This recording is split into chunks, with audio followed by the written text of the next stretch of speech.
नमस्कार, आप देख रहे हैं दैनिक साथी हरियाणा। कोसली विधायक लक्ष्मण सिंह यादव ने पूर्व मुख्यमंत्री भूपेंद्र सिंह हुड्डा को आड़े हाथों लेते हुए गंभीर आरोप लगाए और दीपेंद्र हुड्डा पर भी निशाना साधा। वहीं दूसरी ओर रोहतक लोकसभा में भाजपा प्रत्याशी के हो रहे विरोध पर भी जवाब दिया। बता दें कि बुधवार को प्रेस वार्ता के बाद कोसली विधायक लक्ष्मण सिंह यादव पत्रकारों के सवालों के जवाब दे रहे थे।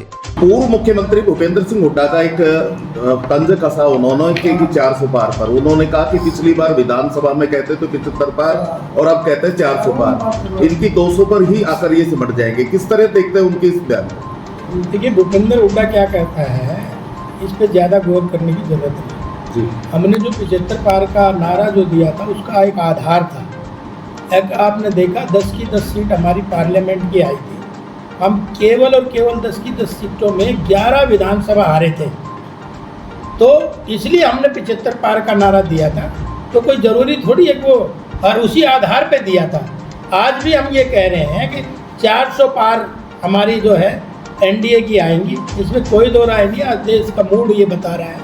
और भूपेंद्र हुड्डा का ज़माना आपने देखा, किस तरह से ठेकेदारी प्रथा चलती थी, किस तरह से सब नौकरियों में घालमेल था, आप देख रहे होंगे। और आज बिना पर्ची और बिना खर्ची के हम नौकरियां दे रहे हैं। आज मेरी विधानसभा में जो पीछे लिस्ट आई थी क्लास 3 की, 300 बच्चे लगे। कभी जीवन में आदमी नहीं सोच सकता।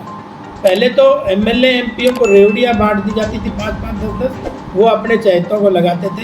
लेकिन आज ये पहली बार एक बहुत बड़ा परिवर्तन हरियाणा में आया है। और कोई ऐसी लिस्ट नहीं जिसमें मेरी विधानसभा कोसली का भागीदारी बहुत ज़्यादा ना हो। पिछले दिनों 27 इंस्पेक्टर लगे रेवाड़ी जिले के, उसमें से भी आपको देखा 17 सब इंस्पेक्टर लगे थे कोसली के। इसी तरह से चाहे पटवारियों की भर्ती हो, चाहे वो कांस्टेबल की भर्ती हो, तो हर उस भर्ती में इतना ज़्यादा हिस्सा मिला है, इसमें कतई दो राय नहीं। अगर ईमानदारी से हुए तभी मिला है। आम आदमी के घरों में, आम गरीब के घरों से HCS लगे हरियाणा प्रदेश में। पहले तो बड़ी बड़ी गाड़ियों में वाले ही लगते थे, लेकिन ये पहली बार एक ऐसा परिवर्तन इसमें देखने को मिला है। तो भूपेंद्र हुड्डा का ज़माना और हमारे ज़माने में रात और दिन का अंतर है, और आपने वो देखा भी है। और भूपेंद्र हुड्डा तो क्षेत्रवाद इतना हावी था, आपने उसको भी देखा। भाई परिक्षेपण आयोग उन्होंने किया, उनके ज़माने में हुआ। हमारा कोसली, उसमें परिक्षेपण आयोग में एक कानून था कि भाई रोटी बेटी, भौगोलिक स्थिति, पहनावा, बोलचाल मिले, वो क्षेत्र उसके साथ जोड़ा जाए। हमें कोसली को रोहतक में जोड़ दिया, जबकि हमें महेंद्रगढ़ में लगाना चाहिए था। 2 हमारी विधानसभाएं टूटी, एक विधानसभा हमारी जाटूसाना टूटी, एक सालावास टूटी, उसमें केवल एक कोसली मिला। और आपको ताज्जुब होगा, जो आपको दिखाना चाहिए, आज झज्जर में 5 विधानसभाओं में 1,60,000 वोट है, 1,70,000 वोट है, 1,72,000 वोट है, इससे ज़्यादा नहीं है। और हमारे यहाँ 2.5 लाख एक विधानसभा में। तो मैं पूछना चाहता हूँ, बढ़नी यहाँ चाहिए थी, वहाँ बढ़नी चाहिए थी। तो ये इन्होंने तो क्षेत्रवाद किया है, भाई भतीजावाद। जैसा मुंह देखा वैसा तिलक करा। वो राज की व्यवस्थाएं थोड़ी होती हैं। और एक और बड़ी बात बता देता हूँ, ये व्यवस्था चलाने का काम नहीं करते। इनका जब राज आता है तो धक्का पेली का काम करते हैं। और आपने देखा, आज मैं सांगी का रिकॉर्ड देख रहा था बिजली बिलों का, जो इसका गांव सांगी में आज 70% लोग इलेक्ट्रिक लॉस है, और गांव में आसपास नहीं है। जिस गांव के ये खुद हैं उनमें इस तरह की अव्यवस्था है, तो आने वाले समय में कौन सी व्यवस्था देना चाहेंगे?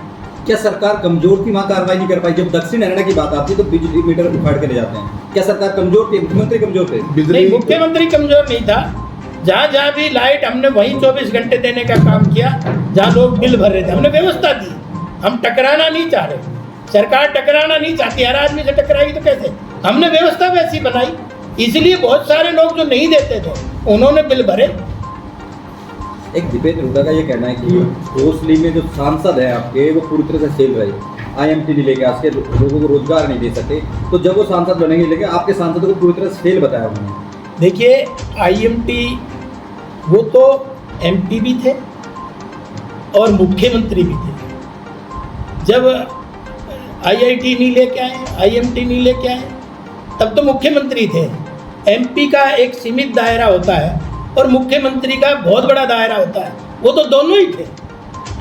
दक्षिणी हरियाणा को क्या दिया उन्होंने? जब NH-71 निकल के आया तो जैसे ही झज्जर में थे तो बाईपास हर गांव से निकल के आया, जैसे ही रेवाड़ी की भूमि में घुसे वैसे ही गांव के बीचों बीच निकल के आया। चाहे किसी की दुकान टूटी, चाहे हमारे गुरावड़ा का स्कूल टूटा, चाहे अन्य संस्थाएं टूटी।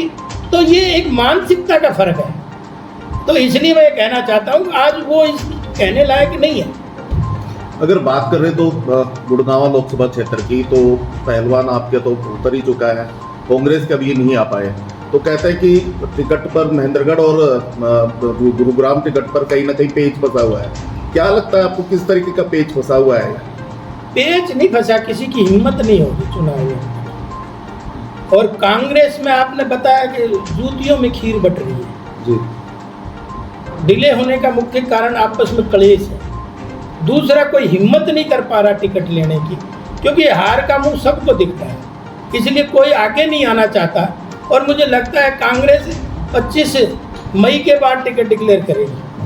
आपने कहा कि वहाँ पे जूतियों में खीर बट रही, आपके पूर्व मुख्यमंत्री को आपसे ये जो फूट है आपके अंदर, खासकर कोसली या रोहतक की बात है, उनको सुलह कराने आना पड़ता है। आखिर ऐसी क्या मजबूरी है कि इतनी फूट क्यों है बीजेपी में? आप आरोप कांग्रेस पर लगाते हैं। ये कौन सी सुलह है? हमने तो पता नहीं कब सुलह हुई, क्या हुई। आपको बिचौलिया बनाया होगा, हमें तो जानकारी में नहीं है। अगर कोई है तो बताओ, मैं उसका जवाब देता हूँ। विक्रम ठेकेदार की बात कर रहे हैं, आपके कोसली के जो पूर्व विधायक हैं, मंत्री हैं, तमाम इस तरह के नाम। हमारे मनीष ग्रोवर खुद मुख्यमंत्री को आपके साथ आरोप लगा चुके हैं और सांसद पे आरोप लगा चुके हैं, सांसद खुद उनका आरोप लगा चुके हैं। इस तरह से कैसे जीत पाएंगे आप? क्या जीतने को मोदी जी को देख रहे हैं लोग, मोदी जी को वोट दे रहे हैं सीधा सीधा। अब अरविंद शर्मा जी को ताकत मिलेगी वो सीधा मोदी जी को मिलेगी, और मोदी जी को ताकत मिलेगी वो देश को मिलेगी। अभी तो हमारा लक्ष्य है 2047 विकसित भारत। कोसली में इतना विरोध क्यों है फिर? किस चीज़ का विरोध? सांसद का नहीं, कहीं विरोध नहीं है, सबका सब जगह विरोध है। ऐसा नहीं है कि विरोध अकेला सांसद जी का है, कहीं भी कहीं चले जाओ। विरोध के लिए तो एक नैरेटिव बना रखा है। जैसे मैं कह रहा हूँ ना, आंदोलन जीवी है, उसी तरह से विरोध ही जीवी भी है, जो हर जगह बना रखे हैं। और 2-4 यूट्यूबर जाते हैं और उनको कैच करते हैं और उसको फिर वायरल करते हैं।